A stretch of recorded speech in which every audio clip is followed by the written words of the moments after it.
നമുക്ക് അലീനയുടെയും മനുഷ്യങ്ങളുടെയും നാളത്തെ നല്ലൊരു കഥ കേട്ടാലോ? അതിനുമുമ്പ് ഒരു കാര്യം പറഞ്ഞിട്ട് വീഡിയോ ഇഷ്ടപ്പെടുവാണെങ്കിൽ ഒന്ന് ഹൈപ്പ് ചെയ്യാൻ മറക്കരുത് കേട്ടോ. അങ്ങനെ നാളത്തെ കഥയും നമ്മൾ കാണുന്ന ബാലേന്ദ്രനും അലീനയും രോഹിത്തിനെ കുറിച്ച് സംസാരിച്ചുകൊണ്ടിരിക്കുകയാണ്. ആ സമയത്ത് ബാലേന്ദ്രൻ പറഞ്ഞു, അല്ല അവൻ നിരപരാധിയല്ലേ? നിരപരാധിയായിട്ട് പോലും അവൻ എന്തിനെങ്ങനെ ക്രൂശിക്കുന്നത്? ഇനി അവൻ്റെ ചോരയും കൂടെ വേണമായിരിക്കും അവർക്കല്ലേന്ന് ചോദിച്ചു.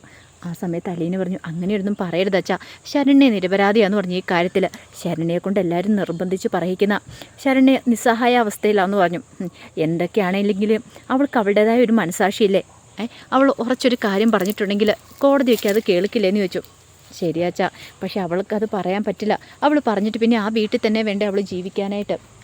അങ്ങനെ വന്നിട്ടുണ്ടെങ്കിൽ അറിയാലോ പിന്നെ എന്തൊക്കെ സംഭവിക്കുന്നു. ഈ പറയുന്ന സംഘടനകളും എല്ലാവരും അവൾക്ക് നേരെ തിരിയുമല്ലോ. ഇന്ന് ഞാൻ അവിടെ പോയപ്പോൾ ഞാൻ കണ്ടതാ. ശരിക്കും പറഞ്ഞിട്ടുണ്ടെങ്കിൽ ശരണ്യയുടെ അച്ഛനും അമ്മേനെയൊക്കെ ഈ രാഷ്ട്രീയ നേതാക്കളും അതുപോലെ വനിതാ സംഘടനകളൊക്കെ ബ്ലാക്ക് മെയിൽ ചെയ്ത് വെച്ചിരിക്കുക. അവർക്ക് എന്തൊക്കെയോ ഓഫറുകൾ കൊടുത്തിട്ടുണ്ട്. ഈ പേരും പറഞ്ഞുകൊണ്ട് അവർ കുറേ പണപ്പിരിവ് നടത്താനാണ് തീരുമാനിച്ചിരിക്കുന്നത്. ബക്കറ്റ് പിരിവ്, ആ പിരിവ്, ഈ പിരിവെന്നും പറഞ്ഞുകൊണ്ട് ദുഃഖപുത്രിയായിട്ട് അവളെ അവരോധിച്ച് വെച്ചിരിക്കുകയെന്ന് പറഞ്ഞു. അത് കേട്ടപ്പോൾ ബാലേന്ദ്രൻ പറഞ്ഞു, മോളെ, നമ്മൾ എന്തെങ്കിലും ഇപ്പോൾ ചെയ്തില്ലെങ്കിൽ എൻ്റെ മോൻ്റെ രക്തം അവർ ഊറ്റി കുടിക്കും. ആ കാര്യത്തിൽ എനിക്ക് ഉറപ്പുണ്ടെന്ന് പറഞ്ഞു. നമ്മൾ എന്തെങ്കിലും ചെയ്യേണ്ട സമയത്ത് ചെയ്യണം. നിനക്കറിയാലോ, തെറ്റ് ചെയ്യാതെ അവന് ജയിൽ ശിക്ഷ അനുഭവിച്ചിട്ടുണ്ടെങ്കിൽ പിന്നെ അച്ഛനാണെന്ന് പറഞ്ഞ് ഞാനിരുന്നിട്ട് എന്താ കാര്യം ഇരിക്കുന്നത്? വല്ലവർക്കും പന്ത് കിട്ടാനായിട്ട് ഞാൻ എൻ്റെ മോനെ ഇട്ട് കൊടുക്കേണ്ട കാര്യമുണ്ടോ? അലീന പറഞ്ഞു, എനിക്ക് മനസ്സിലാവുന്നുണ്ട് അച്ഛാ കാര്യങ്ങളൊക്കെ. പക്ഷേ ഇന്ന് ഞാൻ ആ വീട്ടിൽ ചെന്നിട്ട് എന്നെ അങ്ങോട്ട് അടുപ്പിച്ച് പോലുമില്ല. അവിടെ രാഷ്ട്രീയക്കാരൊക്കെ അവിടുത്തെ കാര്യങ്ങളൊക്കെ തീരുമാനിക്കുന്നത്. ഈ പറയുന്ന ശരണ്യയുടെ അച്ഛനൊന്നും അവിടെ യാതൊരു വോയിസും ഇല്ലയെന്ന് പറഞ്ഞു. അത് കേട്ടപ്പം ബാലേന്ദ്രൻ പറഞ്ഞു, ഇനിയിപ്പം നമ്മൾ എന്തു ചെയ്യുമെന്ന് ചോദിച്ചു. ഒരു കാര്യം ഉറപ്പാണ്, എല്ലാവരും കൂടെ പറഞ്ഞ് അവളെ തിരിക്കും. എന്നിട്ടോ രോഹിത്തിനെതിരെ അവൾ മൊഴി കൊടുക്കും. രോഹിത്തും കൂടെ ചേർന്ന് ചെയ്തിട്ടുണ്ടെന്ന് പറയിപ്പിക്കും. അതെനിക്ക് ഉറപ്പുള്ള കാര്യമാണെന്ന് പറഞ്ഞു. ഇനിയിപ്പം അല്ലാതെ ഒരു കാരണവശാലും അവൾ മൊഴി മാറ്റി പറഞ്ഞിട്ടുണ്ടെങ്കിൽ ഒരു കാരണവശാലും രോഹിത്തിനെ രക്ഷപ്പെടുത്താൻ പറ്റില്ല എന്ന് പറഞ്ഞു. അലീന പറഞ്ഞു, അച്ഛൻ സമാധാനമായിട്ടിരിക്കുക, എന്ത് വേണമെന്ന് ഞാൻ നോക്കട്ടെ എന്ന് പറഞ്ഞു. ബാലേന്ദ്രൻ പറഞ്ഞു, മോളെ, എന്തേലും സംഭവിച്ചു പോയിട്ടുണ്ടെങ്കിൽ പിന്നെ ഞാൻ ജീവിച്ചിരുന്നിട്ട് കാര്യമുണ്ടോ? അവൻ നിരപരാധിയായിട്ട് എനിക്ക് രക്ഷിക്കാൻ പറ്റിയില്ലെങ്കിൽ. ആ സമയത്ത് അലീന പറഞ്ഞു, അച്ഛാ, DYSP ഇല്ലായിരുന്നോ അന്ന് എന്നെ രക്ഷിച്ച്? ഞാൻ പോലീസ് സ്റ്റേഷനിലായിരുന്ന സമയത്ത് എന്നെ രക്ഷിച്ച് രേവതിക്കുട്ടിയൊക്കെ റെക്കമെൻഡ് ചെയ്തിട്ട് അങ്ങനെയാണെങ്കിൽ ആ സാറിനോടൊന്ന് പറഞ്ഞു നോക്കിയാലോ? ഒരു പക്ഷേ എങ്കിൽ അതുകൊണ്ട് എന്തെങ്കിലും പ്രയോജനം ഉണ്ടായാലോ എന്ന് ചോദിച്ചു. അത് കേട്ടപ്പോൾ ബാലേന്ദ്രൻ പറഞ്ഞു, അതൊരു നല്ല കാര്യമായിട്ടാണ് എനിക്ക് തോന്നുന്നത്. കാരണം രോഹിത്ത് തെറ്റ് ചെയ്തിട്ടില്ലെന്ന് നിന്നോട് ശരണ്യ പറഞ്ഞ കാര്യം സാറിനോടൊന്ന് പറഞ്ഞു നോക്ക്. ചിലപ്പോൾ എന്തെങ്കിലും ഒരു മാർഗം കണ്ടെത്താൻ പറ്റിയെങ്കിൽ രോഹിയെ രക്ഷിക്കാൻ പറ്റിയാലോ എന്നൊക്കെ പറഞ്ഞു. അങ്ങനെ അലീന രേവതിക്കുട്ടിയെ വിളിച്ചിട്ട് രേവതിക്കുട്ടിയോട് സംസാരിക്കുകയാണ്. ഇതിനെക്കുറിച്ച് പറയണം. രോഹിത്ത് തെറ്റൊന്നും ചെയ്തിട്ടില്ല. അത് കേട്ട് കഴിഞ്ഞപ്പം രേവതിക്കുട്ടി പറഞ്ഞു, എങ്കിൽ പിന്നെ എന്തിനാണ് രോഹിത്തിനെ ജയിലിലടച്ചിരിക്കുന്നത്? അവന് പുറത്തിറക്കാൻ പറ്റില്ല എന്ന് ചോദിച്ചു. അങ്ങനെ പെട്ടെന്നൊന്നും പുറത്തിറക്കാൻ പറ്റുന്ന കാര്യമല്ല മോളെ, ഇത് നിനക്കറിയാലോ.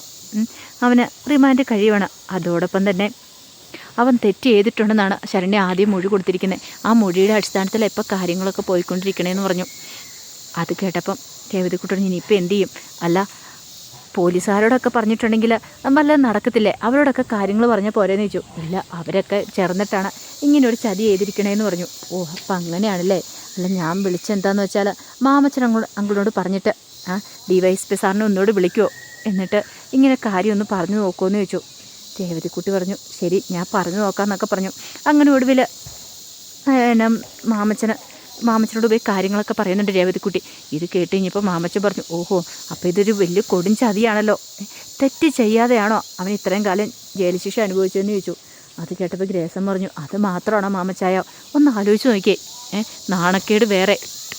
ബാലേന്ദ്രനും കുടുംബത്തിനും പുറത്തിറങ്ങി നടക്കാൻ പറ്റുമോ? എന്തൊക്കെ പ്രശ്നങ്ങളും കാര്യങ്ങളും ഇതുമൂലം ഉണ്ടായത്. അത് ശരിയാണല്ലോ. ഞാൻ ഒരു കാര്യം ചെയ്യാം, ഞാൻ അവനെ ഒന്ന് വിളിക്കാം, ജോബിച്ചനെ വിളിച്ച് സംസാരിക്കാമെന്ന് പറഞ്ഞു. അങ്ങനെ ജോബിച്ചനെ വിളിച്ച് കാര്യങ്ങളൊക്കെ സംസാരിച്ച് മീരയെ കൊണ്ട് തന്നെ DYSPനെ വിളിപ്പിച്ചു. മോളെ കൊണ്ട് തന്നെ വിളിപ്പിച്ച് കാര്യങ്ങളിങ്ങനെ പറയിക്കുകയാണ്. എല്ലാം കേട്ട് കഴിഞ്ഞപ്പോൾ DYSP പറഞ്ഞു, മോളെ, അങ്ങനെയാണൊരു കാര്യം ചെയ്യാം, ഞാനൊന്ന് അന്വേഷിച്ച് നോക്കട്ടെ. ഞാൻ അവരെ വിളിച്ചൊന്ന് ചോദ്യം ചെയ്ത് നോക്കാം. അവരെന്താ പറയണമെന്ന് അറിയത്തില്ല. ഒരു പക്ഷേ അവർ പറഞ്ഞ സ്റ്റാൻഡിൽ തന്നെ ഉറച്ചു നിൽക്കുകയാണെങ്കിൽ നമുക്കൊന്നും ചെയ്യാൻ പറ്റില്ല. ആ കുട്ടിയുടെ മൊഴിയാണ് ഇവിടെ പ്രധാനം എന്ന് പറഞ്ഞു. അതെ, അച്ഛൻ എന്തെങ്കിലും ചെയ്യാൻ പറ്റുമെങ്കിൽ ഒന്ന് ചെയ്യുക. ഒരു നിരപരാധി രക്ഷപ്പെടുവാണെങ്കിൽ. അപ്പോഴേക്കും DYSP പറഞ്ഞു, അത് ശരിയാ മോളെ, ഒരിക്കലും അങ്ങനെ ശിക്ഷിക്കപ്പെടാൻ പാടില്ല. അവൻ നിരപരാധിയാണെങ്കിൽ അവൻ പുറത്തിറങ്ങണമെന്ന് പറഞ്ഞു. പിന്നീട് DYSP എന്ത് ചെയ്യണം, തൻ്റെ സബോർഡിനേറ്റ് വിളിച്ചിട്ട് ശരണ്യയുടെ അച്ഛനോടൊക്കെ വരാനായിട്ട് ആവശ്യപ്പെടുവാണ്. അങ്ങനെ പോലീസ് സ്റ്റേഷനിൽ നിന്ന് ശരണ്യയുടെ അച്ഛനെ വിളിക്കണം. അച്ഛനെ വിളിച്ചിട്ട് പോലീസ് സ്റ്റേഷനിൽ ഹാജരാവാനായിട്ട് പറയുന്നുണ്ട്. ആ സമയത്ത് ശരണ്യയുടെ അച്ഛന് നല്ല ടെൻഷനായിരുന്നു. ഇനിയിപ്പോൾ എന്താ ഏതാ എങ്ങനെയൊന്നും അറിയത്തില്ല. ചിലപ്പോൾ ഇനിയിപ്പം അവർ വല്ല കേസും കൊടുത്തിട്ടുണ്ടായിരിക്കുമോ. ശരണ്യ രോഹിത്ത് നിരപരാധിയാന്നുള്ള കാര്യം പറഞ്ഞിട്ടുണ്ട്. അപ്പോൾ അതിൻ്റെ പേരിൽ എന്തെങ്കിലും പ്രശ്നം ഉണ്ടാവുമെന്ന് അറിയത്തില്ല. ഒരു കാര്യം ചെയ്യാം, വനിതാ സംഘടനയുടെ ആ ശ്രീകുമാരീനെയും അതുപോലെ വാർഡ് മെമ്പരെയൊക്കെ വിളിക്കാം.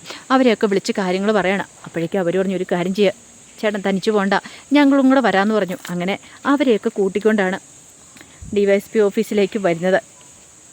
അങ്ങനെ വന്നു കഴിഞ്ഞപ്പോൾ DYSP ചോദ്യങ്ങൾ ചോദിക്കുകയാണ്.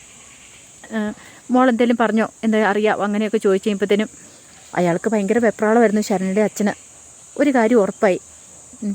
കാരണം ശരണ്യ പറഞ്ഞ കാര്യങ്ങളൊക്കെ അലീന അറിയിച്ചിട്ടുണ്ട് ഇവരെ. അതുകൊണ്ടാണ് എല്ലാം അറിയാവുന്നതുകൊണ്ടാണ് ഇദ്ദേഹം ഇത്ര കൃത്യമായിട്ട് ഓരോ ചോദ്യങ്ങളൊക്കെ ചോദിക്കുന്നത്. പക്ഷേ എങ്കിൽ മുമ്പ് പറഞ്ഞ ആ ഒരു തിയറി തന്നെ ഉറച്ച് നിൽക്കുകയാണ് ചെയ്തത് ശരണ്യയുടെ അച്ഛന്. 4 പേരുടെ പേരാണ് അവൾ ഞങ്ങളോട് പറഞ്ഞത്. 4 പേരുണ്ടെന്നാണ് പറഞ്ഞതെന്ന് പറഞ്ഞു. അത് കേട്ടുകഴിഞ്ഞപ്പോൾ DYSP പറഞ്ഞു, അങ്ങനെയല്ലല്ലോ ഞാൻ അറിഞ്ഞത്. 3 പേരുണ്ടായിരുന്നല്ലോ. രോഹിത് ഇതിനകത്ത് പ്രതിയല്ല, അയാൾ ഉപദ്രവിച്ചിട്ടില്ലെന്നാണല്ലോ എനിക്കൊരു മൊഴി കിട്ടിയെന്ന് പറഞ്ഞു. ഇത് കേട്ട് കഴിഞ്ഞപ്പോൾ ശരണ്യയുടെ അച്ഛൻ പറഞ്ഞു, ആരാ പറഞ്ഞേ, അതൊക്കെ വെറുതെ കള്ളത്തരം പറയുന്ന ആ അലീന എന്ന് പറയുന്ന പെണ്ണ് ഇടയ്ക്കിടയ്ക്ക് വീട്ടിൽ വരുമായിരുന്നു. അവളെൻ്റെ മോളെ കൊണ്ട് ഓരോ കാര്യം പറയിപ്പിച്ച, എൻ്റെ മോളെ സ്വാധീനിച്ച് അവളില്ലാത്ത കഥകളൊക്കെ കെട്ടിച്ചമച്ചുണ്ടാക്കുന്ന എന്നൊക്കെ പറഞ്ഞിട്ട് വെപ്രാളപ്പെടുകയാണ്. അപ്പോഴേക്കും DYSP ചോദിച്ചു, താനെന്തിനാ ഇങ്ങനെ വെപ്രാളപ്പെടുന്നത്? തന്നോട് ഞാൻ ചോദ്യങ്ങൾ ചോദിക്കുമ്പോൾ താൻ വെപ്രാളപ്പെടേണ്ട കാര്യമുണ്ടോ? അയാളുടെ മുഖത്തൊന്നും തന്നെ അറിയായിരുന്നു അയാൾ പറയുന്നതെല്ലാം കള്ളത്തരമെന്നുള്ള കാര്യം. ഈ സമയത്ത് വനിതാ പ്രവർത്തകർ പറഞ്ഞു, സാറേ, ആ പെങ്കൊച്ചൊരു പാവമാണ്, അതിൻ്റെ ജീവിതം ഇനി നശിപ്പിക്കരുത്. ഒരു പക്ഷേ 4 പേരുണ്ടെന്ന് പറഞ്ഞിട്ട് ഇനി 3 പേരുണ്ടെന്ന് പറയുമ്പം എന്തായി തീരും അതിൻ്റെ അവസ്ഥ? കോടതി ചെന്ന് കഴിഞ്ഞിട്ടുണ്ടെങ്കിലും അവൾ പറയുന്ന മൊഴിയിലേക്ക് ആരെങ്കിലും വിശ്വസിക്കുമോ എന്നൊക്കെ ചോദിച്ചു. അതെ, നിങ്ങൾ കൂടുതലൊന്നും പറയണ്ട, നിങ്ങളെല്ലാവരും കൂടെ എന്താ ഉദ്ദേശിക്കണമെന്ന് എനിക്ക് മനസ്സിലായി. അല്ല, പാവം പിടിച്ച ഒരു ചെറുക്കനെ ഒരുത്തനെ ക്രൂശിക്കരണം നിങ്ങൾക്ക് എല്ലാവർക്കും അല്ലേ? നിങ്ങളൊക്കെ ഒന്നുമല്ലേ വനിതാ സംഘടന ആൾക്കാരും രാഷ്ട്രീയ പ്രവർത്തകരൊക്കെ അല്ലേ? നിങ്ങൾക്ക് എങ്ങനെ തോന്നുന്നു? ഒരുപക്ഷെ നിങ്ങളുടെ മക്കളാണെങ്കിൽ നിങ്ങളെങ്ങനെ ചെയ്യുമോ? നിങ്ങളുടെ മക്കളെ ആണെങ്കിൽ ഇങ്ങനെ ഒരു കള്ളക്കേസ് കൊടുക്കാൻ ശ്രമിച്ചെങ്കിൽ നിങ്ങളെങ്ങനെയാണ് പ്രതികരിക്കുന്നത്? ഇങ്ങനെയാണോ എന്ന് ചോദിച്ചു. അപ്പോഴേക്കും മെമ്പർ പറഞ്ഞു, അല്ല, അത് പിന്നെ സാറേ കൂടുതലൊന്നും പറയണ്ട, നിങ്ങളുടെ മനസ്സിലിരിപ്പ് എന്താണെന്ന് എനിക്ക് മനസ്സിലായി. ഇതിൻ്റെ പേരിൽ കുറേ ബക്കറ്റ് പിരിവും നടത്തി, ആ പിരിവും നടത്തി, ഈ പിരിവും നടത്തണം. അവസാനം ആ പെങ്കൊച്ചു പെരുവഴിയാകും. ഇപ്പം നിങ്ങളൊക്കെ കൂടെ നിന്ന് ഉണ്ട്, ഞങ്ങൾ സഹായിക്കാം, അത് ചെയ്യുക ഇത് ചെയ്യാമെന്ന് പറഞ്ഞ് ഭയങ്കര വാഗ്ദാനങ്ങൾ നടത്തും. ഇതൊക്കെ വിശ്വസിച്ച് പാവം പിടിച്ച് ആ വീട്ടുകാരിയ്ക്കുകയും ചെയ്യും. ഒടുവിൽ എന്താ സംഭവിക്കാൻ പോകുന്നത് എനിക്ക് നന്നായിട്ടറിയാം. ഞാനിത് കുറേ കണ്ടിട്ടുള്ള, അതുകൊണ്ട് ഇമാതിരി അടവുകളും കാര്യങ്ങളൊന്നും എൻ്റെ അടുത്ത് വേണ്ടാന്ന് പറഞ്ഞു. ആ സമയം ശരണ്യയുടെ അച്ഛനൊന്നും മിണ്ടായിരിക്കുകയാണ്. അപ്പോഴേക്ക് ശരണ്യയുടെ അച്ഛനോട് ചോദിച്ചു, സത്യമല്ലേ പറഞ്ഞത്? ശരണ്യ നിങ്ങളോട് നേരത്തെ പറഞ്ഞ കാര്യങ്ങളല്ലേ ഇതൊക്കെ എന്ന് ചോദിച്ചു. അല്ല, അത് പിന്നെ സാറേ, ഒരു കാര്യം ഞാൻ പറയാം, അവൻ നിരപരാധിയാണെങ്കിൽ അവൻ പുറത്തിറങ്ങേണ്ടതാണ്. ഒരു തെറ്റും ചെയ്യാതെ നിങ്ങൾ അനുഭവിക്കുന്ന പോലെ തന്നെ ആ കുടുംബം ഇതുപോലൊരു വേദന അനുഭവിക്കുന്നുണ്ട്. അവർക്ക് അവരുടെ മോനെ, നിരപരാധിയായ മോന്, എന്നിട്ട് നിങ്ങൾ കള്ളക്കേസ് കുടുക്കി ആ കുടുംബത്തിനുണ്ടായ നഷ്ടം ശരിക്കും പറഞ്ഞിട്ടുണ്ടെങ്കിൽ അവരൊരു കേസ് ഫയൽ ചെയ്താലുണ്ടല്ലോ, നിങ്ങളൊക്കെ അകത്ത് പോയി കിടക്കേണ്ടി വരും. ശരണ്യയെ കൊണ്ട് നിങ്ങൾ പറയിപ്പിച്ചാന്ന് ശരണ്യ എങ്ങനും പറഞ്ഞിട്ടുണ്ടെങ്കിൽ പിന്നെ നിങ്ങളുടെ കാര്യത്തിനൊരു തീരുമാനം ഉണ്ടാവും. എന്താ അത് വേണമെന്ന് ചോദിച്ചു. ശരണ്യനെ പിടിച്ച് ശരിക്കൊന്ന് വിരട്ടി കഴിഞ്ഞിട്ടുണ്ടെങ്കിൽ ഉറപ്പായിട്ട് സത്യങ്ങളൊക്കെ ശരണ്യ തുറന്നു പറയും. ഇല്ലെങ്കിൽ തന്നെ ശരണ്യ പറയാൻ ചിലപ്പോൾ തയ്യാറായെന്നും വരും. അങ്ങനെ എന്തെങ്കിലും വേണമെന്ന് ചോദിച്ചു. അത് കേട്ടിപ്പോൾ ശരണ്യയുടെ അച്ഛൻ പറഞ്ഞു, വേണ്ട സാറേ, വേണ്ടാന്നൊക്കെ പറയണം. എങ്കിൽ പിന്നെ ഒരു കാര്യം ഞാൻ പറഞ്ഞേക്കാം, ഇനി മേലല്ല അവളെ ഫോഴ്സ് ചെയ്യാൻ പോയേക്കരുത്. കാരണം അവളുടെ നാവിൽ നിന്ന് ഞങ്ങൾക്ക് സത്യങ്ങളൊക്കെ അറിയണമെന്ന് പറഞ്ഞു. ഒടുവിൽ ശരണ്യയുടെ അച്ഛൻ കുറ്റസമ്മതം നടത്തുവാണ്. ശരിയാ, അവൾ ഞങ്ങളോട് പറഞ്ഞിട്ടുണ്ടായിരുന്നു.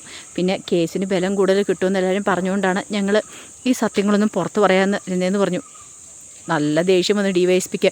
DSP വെച്ച് താനൊക്കെ ഒരു മനുഷ്യനാണോടോ എന്ന് ചോദിച്ചു. എന്നൊക്കെ പറഞ്ഞിട്ട് കുറേ ചീത്ത പറയുന്നുണ്ട്. ആ രാഷ്ട്രീയ നേതാവിനും അതുപോലെ തന്നെ ശ്രീകുമാരിയമ്മയ്ക്കൊക്കെ നല്ല രീതി കിട്ടി. അവരാണ് ശരണ്യയെ വന്നിട്ട് കണ്ടിട്ട് നിങ്ങൾ അങ്ങനെ ചെയ്യണം, ഇങ്ങനെ പറയണം എന്നൊക്കെ കുറേ കാര്യങ്ങൾ പറഞ്ഞ്, അല്ലെങ്കിൽ നിങ്ങളുടെ മകളുടെ ഭാവി എന്താകും, അവൾ ദുഃഖപുത്രിയായിട്ട് വീട്ടിൽ ഒതുങ്ങി കഴിയണം, അവൾ പുറത്തിറങ്ങരുത്, സന്തോഷിക്കരുത്, വീട്ടിനുള്ളിൽ അടച്ചിരിക്കണം, അവൾ അതിജീവിതയാണ്, അങ്ങനെയാണ് ഇങ്ങനെയാണെന്നൊക്കെ പറഞ്ഞ്. പക്ഷേ എങ്കിൽ ഈ കാര്യങ്ങളൊക്കെ പുറത്തിറങ്ങിയിട്ടുണ്ടെങ്കിൽ എന്താ സംഭവിക്കുന്നതെന്നുള്ള കാര്യങ്ങൾ അവർക്ക് നന്നായിട്ട് അറിയായിരുന്നു. കാരണം അവരും കൂടെ കുറ്റക്കാരാണല്ലോ. ശരണ്യ എങ്ങനെ എന്തെങ്കിലും വിളിച്ചു പറഞ്ഞിട്ടുണ്ടെങ്കിൽ തങ്ങളുടെ പേരും കൂടെ വരും. തങ്ങൾ നിർബന്ധിച്ചിട്ടാണ് രോഹിത്തിൻ്റെ പേര് വന്നതെന്ന് അറിഞ്ഞിട്ടുണ്ടെങ്കിൽ അവരും കുടുങ്ങുമെന്നുള്ള കാര്യം അവർക്ക് ഉറപ്പുണ്ടായിരുന്നു. ഒടുവിൽ അങ്ങനെ പോലീസുകാർ നല്ല രീതിയിൽ തന്നെ ചീത്ത പറഞ്ഞു വിടുന്നുണ്ട്. അങ്ങനെ ഒടുവിൽ രോഹിത്തിന് ജാമ്യവും കാര്യങ്ങളൊക്കെ കിട്ടുന്നുണ്ട്. രോഹിത്ത് നിരപരാധിയാന്ന് തെളിഞ്ഞല്ലോ, ജാമ്യവും കാര്യങ്ങളൊക്കെ കിട്ടുന്നുണ്ട്. അപ്പോൾ അതിൻ്റെ വിശേഷങ്ങളൊക്കെയാണ് നമ്മൾ കാണാനായിട്ട് പോകുന്നത്. നെക്സ്റ്റ് വീക്ക് പ്രൊമോയ്ക്കകത്ത് കണ്ടിട്ടുണ്ടായിരുന്നു. ഒടുവിൽ രോഹിത്ത് വീട്ടിലേക്ക് തിരികെ എത്തുന്നതിൻ്റെ വിശേഷങ്ങളൊക്കെ അതൊക്കെ ഈ ആഴ്ച അല്ലെങ്കിൽ അടുത്ത ആഴ്ചത്തെ വിശേഷത്തിൽ നമുക്ക് കാണാൻ സാധിക്കും കേട്ടോ. അപ്പോൾ ഒരിക്കൽ കൂടി എല്ലാവർക്കും ശുഭരാത്രി നേർന്നുകൊണ്ട് നിർത്തുന്നു. നന്ദി.